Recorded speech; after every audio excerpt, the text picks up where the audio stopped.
Salut à tous, je suis redescendu de Paris récemment avec cette petite montre dans mes bagages, donc une Serica 4512 WMB.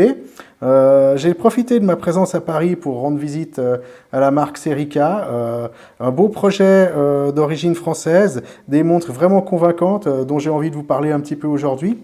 Tout d'abord, je voulais faire un petit rappel concernant ma dernière vidéo où il y a le concours qui permet de remporter une Casio Royale modifiée avec le kit SKX Mode. Donc à la date d'aujourd'hui, du 23 octobre 2022, c'est tout à fait possible de participer. Je vais encore laisser le concours ouvert pendant 2 semaines. Actuellement, il y a une trentaine de personnes qui ont participé. Donc voilà, n'hésitez pas à vous inscrire, il y a toutes les infos dans la vidéo. Donc il y a une chance assez bonne de gagner cette montre s'il n'y a que 30 participants, donc n'hésitez pas. Hein. Donc maintenant, parlons un petit peu de cette marque Serica et aussi de la montre que j'ai ramenée. Donc c'est ce qui m'a poussé aussi à rendre visite à cette boutique atelier Serica. C'est plusieurs personnes d'entre vous qui m'ont parlé de cette montre dans les commentaires, qui la possédaient et qui en étaient vraiment satisfaits. Et j'avais déjà vu une revue sur le channel de Nick Shabazz, c'est un channel américain qui parle principalement de couteaux, mais qui parle aussi de temps en temps de montres.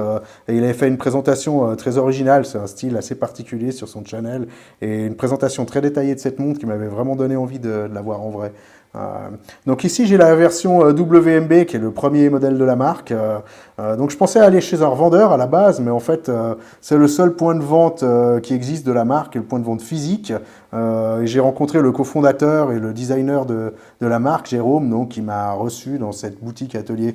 Donc il a accepté de me présenter les 2 lignes de montres qui étaient présentes dans le magasin, et aussi de parler de sa démarche et de la marque qu'il a créée il y a bientôt 4 ans, et de la manière dont il essayait de développer sa marque et l'identité de sa marque.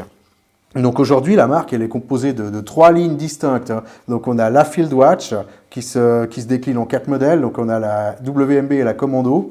Je crois que les seules différences qu'il y a entre les deux, c'est l'application du matériau photoluminescent. On a aussi un cadran California. Donc pour ceux qui ne connaissent pas, c'est donc un cadran avec des chiffres arabes sur la partie supérieure et des chiffres romains sur la partie inférieure. Et encore le modèle California TXD qui est donc un California mais tuxedo, donc avec une couleur blanche et une couleur noire. À côté de cette ligne, on a la ligne plongeuse, donc la 5303, avec 3 coloris, donc un coloris noir, un coloris silver qui vire un peu vers le blanc en fonction de la manière dont on voit dont la lumière interagit avec la montre, et aussi un modèle bleu nuit avec cette belle lunette céramique bleu-gris qui en fonction de la distance ou de l'éclairage paraît plus ou moins grise ou plus ou moins bleu, un modèle très intéressant. Il y a aussi la GMT 8315 qui vient de sortir. Alors quand j'étais au magasin, elle n'était pas encore sortie. Jérôme m'en a parlé, il m'a dit que la sortie était imminente, mais malheureusement je n'ai pas pu la voir sur place. Ce qui est intéressant aussi de savoir avec la marque, c'est que tous les modèles sont disponibles avec une couronne à gauche ou une couronne à droite au choix. Je pense que c'est la seule marque que je connais qui fait ça, et je trouve que c'est aussi un aspect original, très original. Donc le look ici, c'est plutôt, on est plutôt dans la Tool Watch avec donc tous ces codes vintage. Et on a quand même des montres qui sont élégantes, hein, et ces références à 4 chiffres que je trouve très bien choisies. J'aime bien ces références à 4 chiffres, elles m'évoquent un peu les Rolex vintage à 4 chiffres. Lors de notre discussion, Jérôme m'a décrit un peu l'identité de la marque qui se veut inspirée des Tool Watch des années 60-70. Et les modèles reprennent les codes de cette période, mais quand même avec une volonté assez forte de jamais tomber dans la facilité ni dans la catégorie des montres typées hommage. Un autre souhait aussi, c'est de pouvoir porter ces montres au quotidien, disons dans tout type d'environnement. Même si vous êtes dans un environnement professionnel où il faut aller habillé avec des costumes, une montre qui se portera assez facilement et qui restera assez élégante malgré son aspect Tool Watch. Donc les montres sont toujours pensées avec une forme d'élégance en plus de cet aspect Tool Watch, et ça je trouve que c'est aussi quelque chose de remarquable et que je trouve assez réussi. Hein. Il y a aussi toute une recherche sur les couleurs dont Jérôme m'a parlé. L'idée c'est de ne pas avoir des couleurs qui sont trop flashy, qui font tomber la montre vraiment dans la catégorie des sports watch. Donc si on regarde par exemple cette lunette bleu-gris qu'on a sur cette plongeuse, ou encore la GMT qui est sortie avec cette lunette blanc et noire, qui évoque d'ailleurs très bien l'aspect jour-nuit. Pour moi, pour une GMT, c'est cohérent. Et on n'a pas une énième interprétation d'une Rolex Pepsi ou d'une Rolex Batman avec des couleurs qui sont quand même très flashy. Donc les couleurs sont douces et elles sont pensées aussi pour réagir différemment en fonction de l'environnement, par exemple la lumière ou la distance à laquelle on regarde ces montres. L'idée c'est aussi d'éviter tout ce qui est surexposition et trop de couleurs flashy. Donc Jérôme semble bien maîtriser tous les codes et il connaît bien le sujet de la montre, disons, je dirais de la Tool Watch des années 60-70 et il est lui-même passé par la collection des Tool Watch classiques, des Rolex et à 4 chiffres ou encore des Speedmaster Vintage et lui-même n'est pas designer à la base mais je trouve qu'il démontre qu'avec une bonne connaissance et avec un peu de goût, c'est pas une obligation d'être un designer pour pouvoir créer des modèles qui sont très réussis à mon avis. Donc lors de ma visite, j'ai vu aussi un petit peu l'atelier qui présente des lignes de produits avec du cuir, une jolie gamme de produits, des bracelets de montres, des étuis de lunettes, des ceintures, etc. Qui sont aussi présentes dans le magasin si vous vous rendez à Paris dans ce magasin. Quelques points qui sont encore intéressants sur cette marque. Donc la marque ne travaille pas avec des influenceurs. Donc c'est aussi quelque part avoir assez confiance dans le produit qu'on présente pour pas avoir besoin d'arroser les influenceurs avec des montres gratuites et ce genre de choses-là. Et c'est vrai que le produit pour moi est suffisamment convaincant pour pas forcément avoir de la publicité nécessaire et laisser le bouche à oreille faire le travail. Et jusqu'à présent, apparemment, il semblerait qu'il n'y a aussi pas de fausse exclusivité ou de fausse rareté qui est un petit peu arrangée à l'avance avec la production des montres. Donc ici, apparemment, on peut assez facilement, en tout cas pour la Field Watch, là, c'est pas difficile de l'obtenir. Il semble qu'elle soit en stock. Donc d'ailleurs, je pensais une petite réflexion un petit peu plus large au niveau des Tool Watch. Si on a un design original et un rapport qualité-prix intéressant, une micromarque, elle peut se permettre aussi d'avoir une ligne de produits qui est relativement facilement disponible. Et je trouve aussi que ça donne de la crédibilité à la marque. Et je me faisais une petite réflexion d'ailleurs sur le nombre de micromarques qu'il y a actuellement sur le marché. Et c'est clair qu'il y a un écrémage qui est en cours et un écrémage qui est aussi à venir probablement. Et je pense que ceux qui vont survivre dans tout ça, ça va quand même rester des montres qui vont toujours proposer un rapport qualité-prix intéressant, des designs aussi qui doivent être originaux et une identité de marque qui devra être forte. Donc voilà, moi je suis très curieux de voir où va aller la marque à l'avenir, quels vont être les modèles futurs pour réussir à continuer avec la Tool Watch néo, vintage, élégante et proposer à chaque fois quelque chose de nouveau. Donc curieux de voir la suite. Donc Jérôme m'a encore dit que la marque tournait bien aux États-Unis, qu'il était donc le week-end passé à la Wind Up Watch Fair à New York pour représenter la marque, qui a déjà vendu pas loin de 4000 montres, ce qui est déjà pas mal pour une micro-marque. Et donc le premier marché se situe aux États-Unis où les micro-marques ont vraiment la cote actuellement.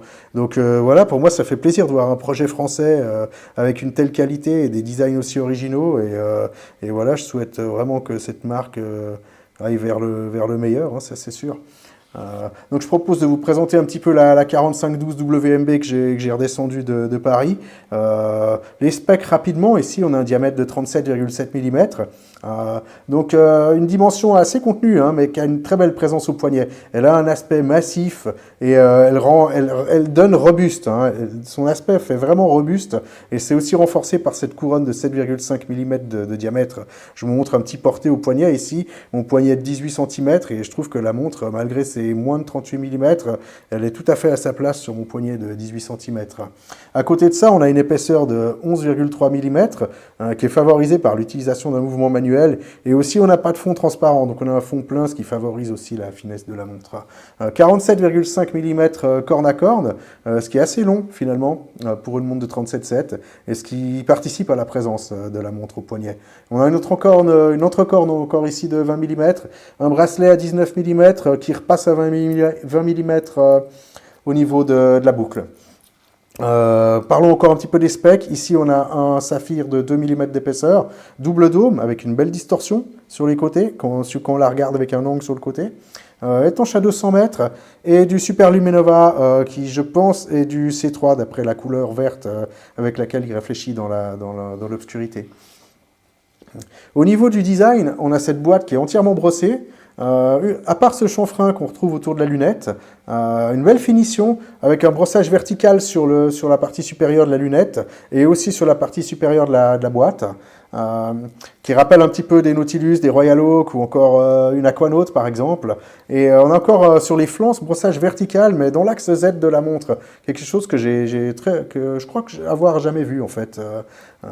Des belles cornes ici avec des courbes vraiment séduisantes, des cornes qui sont percées, ce qui sera un avantage pour pouvoir jouer avec les bracelets. Donc au fond, sur le fond, on a ce fond plein, donc comme je l'ai déjà dit, avec ces inscriptions entièrement en français. Fond plein, pas de fond transparent, pour aussi aller avec la philosophie de la Tool Watch, et donc ce qui permet de contenir un petit peu l'épaisseur. Et ça évite ce que Jérôme a dit, je cite, de faire un hamburger en fait. Et c'est vrai que si on regarde le profil de la montre, on a quelque chose de tout à fait raisonnable en termes d'épaisseur. Donc encore cette couronne ici, donc que j'ai dit, c'est 7,5 mm de diamètre, oversize, et qui est polie sur le flanc, et qui est donc une couronne vissée. Parlons un petit peu du cadran maintenant. Donc ici on a un cadran laqué noir, brillant. J'ai eu pas mal de panels filmés, il donne mieux en vrai que sur la vidéo. Il y a certaines montres comme ça, des fois qu'on a de la peine à filmer, et celle-là, elle en fait partie. Donc on a vraiment un layout de type Tool Watch, avec l'échelle 12 heures et l'échelle 24 heures à l'intérieur. Un joli chemin de fer à l'extérieur qui est ponctué de ces plots de matériaux lumineux. Et on a aussi un joli relief au niveau de l'impression, tant que ça soit au niveau de la matière lumineuse que des chiffres qui sont imprimés, on a un joli relief. Donc ces plots de matériaux lumineux, ici, on a donc des traits à 3, 6, 9, 12. On a les deux points qui sont classiques des Field Watch à midi. Et entre le 3, 6, 9, 12, on a donc ces plots circulaires de matériaux lumineux. Je vais vous montrer un petit loom shot aussi de cette montre que j'ai mis à côté de ma Rolex Explorer, étant donné que ma Seamaster est au coffre actuellement. On peut encore voir ici, à 6 heures, on a la marque Serica suisse, et les deux mots sont entourés de petits L qui indique donc la présence de Superluminova, et qui est un petit clin d'œil au cadran vintage avec le T de tritium. C'est aussi une petite touche que je trouve très sympa et originale. Parlons encore un petit peu de ces aiguilles de type Broad Arrow avec du matériau lumineux qui sont brossées dans le sens de l'aiguille. Jérôme m'a parlé de ces aiguilles, il m'a dit qu'il avait aussi fait une grosse recherche à ce niveau-là pour trouver le design qui lui plaisait vraiment au niveau de ces aiguilles.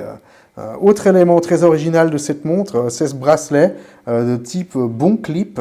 Donc un design qui date de bientôt un siècle maintenant. Donc un design qui a été utilisé sur le terrain au niveau militaire dans les années 20-30, si je dis pas de bêtises, avec un système de fermeture qui est très original. Le bracelet est très fin et très confortable. C'est vrai que si on le voit à la base comme ça, on a l'impression qu'il n'est pas forcément très solide, mais en fait c'est quand même un design qui a été éprouvé. Il est composé de tôles enroulées ici et qui sont reliées par des maillons internes. On peut noter qu'il est entièrement brossé ici, sauf sur les flancs de la boucle qui sont polis. On peut encore noter que ça va être vraiment un vrai plaisir de jouer avec les bracelets avec cette montre. Elle me fait vraiment penser à la Speedmaster dans le sens où avec cette montre on peut mettre à peu près n'importe quel type de bracelet et ça va lui aller en fait. Parlons un petit peu du mouvement. On a aussi quelque chose de très original à ce niveau-là. Le Soprod P24 manuel, je sais que la marque a travaillé aussi avec du STP, mais à ce que m'a dit Jérôme, maintenant il travaille avec Soprod, qui fait donc partie du groupe Festina. Ici on a un équivalent d'un mouvement 28-24 de chez ETA, mais dans cette version-là, la partie remontage automatique a été retirée. Excepté la bride coulissante qui se retrouve dans le barillet. Ce qui fait qu'on a un remontage manuel, mais on n'aura pas ce problème de butée et ce problème de cassure de ressort de barillet quand on remonte trop les montres manuelles. Donc ça, c'est aussi un aspect que je trouve très intéressant. Et on n'a pas non plus de date fantôme, qui est quelque chose qui est assez repoussant dans pas mal de micro-marques bon marché. Et pas seulement dans les micro-marques, hein, d'ailleurs. Ici, c'est aussi une version élaborée, à savoir qu'il a été régulé en 3 positions, garantie à -4 plus 4 secondes par jour. Moi, cette montre au porté, je l'ai notée à plus 1, plus 2 secondes par jour, donc des résultats qui sont très satisfaisants. Jérôme m'a aussi dit qu'il y avait de la décoration sur le mouvement. Alors, j'ai pas ouvert la montre pour regarder ce qu'il y a dedans, mais je crois savoir qu'il y a en tout cas des côtes de Genève. Donc le remontage de la montre est vraiment très agréable. Il est très différent de ce qu'on peut trouver sur un ETA ou un Sellita. Et on a ce cliquetis de la bride coulissante lorsque le mouvement est remonté. Donc vraiment aussi un choix original et très cohérent pour moi avec l'aspect Tool Watch. Donc voilà, en conclusion, c'est clair que moi je suis très enthousiasmé autant par la marque que par ce modèle. C'est vrai que dans mes achats 2022, c'est vraiment l'achat qui m'a pour l'instant le plus convaincu avec la Direnzo mondiale que j'ai acheté il y a peu. Donc ouais, j'avais acheté la Ming 1709 que j'ai reçue dans l'année, que j'ai déjà revendue parce que voilà, pour moi, elle m'a pas fait un grand effet cette montre. Alors voilà, c'était pas pour moi. Mais voilà, l'avantage des Ming, c'est qu'on peut toujours les revendre un peu plus cher qu'on les a payés, et ça m'a permis de, entre autres, financer ces deux achats-là. Donc pour revenir à la série K, une très belle finition, hein, un rapport qualité-prix tout à fait ok. J'aime le choix du mouvement, sa précision aussi. Le parfum des Tool Watch des années 60-70 est à mon avis tout à fait réussi. On voit qu'il y a aussi une inspiration de pas mal de classiques de l'époque. Qu'on regarde par exemple le brossage d'une Royal Oak ou d'une Nautilus, les aiguilles qui peuvent faire penser à une Omega, ces cornes qui me rappellent un peu des Rolex vintage, ce cadran de type Field Watch. Disons, prendre des éléments qui sont des éléments qui font partie des classiques des années 60-70, mais tout en ayant un résultat qui est très original. Et moi je trouve que c'est très réussi et que c'est très cohérent. Donc voilà, j'espère que cette revue vous a intéressé. N'oubliez pas le concours, vous pouvez toujours y participer. Encore 2 semaines ouvertes à partir du 23 octobre. Et je vous dis à la prochaine. Ciao!